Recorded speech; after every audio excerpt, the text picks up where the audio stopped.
you can invest cheaply in REITs because securities transfer tax isn't applicable to REITs. REITs work on a conduit principle.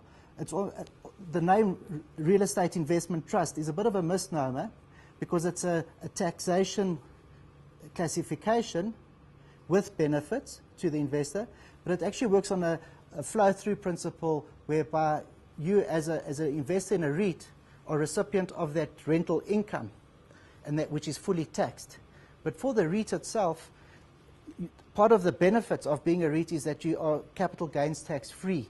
So when you sell a property, you don't pay capital gains tax. And for listed REITs that have a lot of churn in their portfolio, it's very beneficial because you avoid quite a big tax leakage in the form of capital gains tax, which becomes quite sizable in property.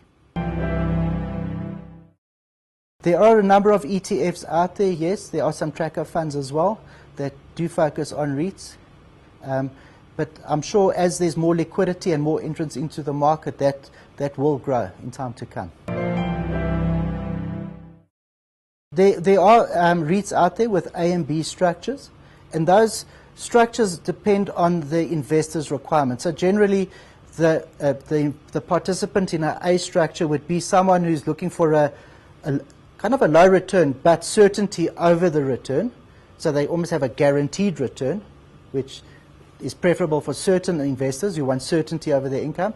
And for those investors who want a little bit of, who have the capacity to take a bit of risk on and have an appetite for, a longer term investment and growth, the B is probably a lot more attractive.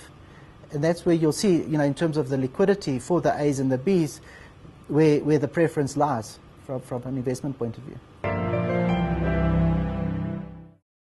Size is important from a risk point of view, in that you're able to absorb, any corporate collapse that could come your way. Tenant, concentration risk is minimized. Your ability to, command reasonable pricing in the funding markets is improved if you have size, because there is a lot more security that's afforded to the lender into your fund. So size is important from a diversification risk point of view. Where size does count against you is when you want to grow. Redefine, for example, Growth Point's in a similar boat. When you get to our size, it's difficult to make a meaningful change to your growth prospects through acquisition or otherwise because of your size.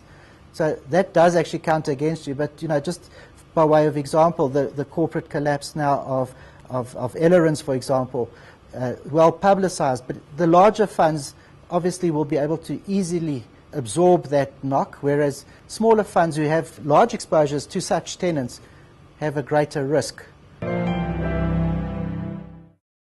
Investors need to look across the spectrum because each REIT has an element of differentiation.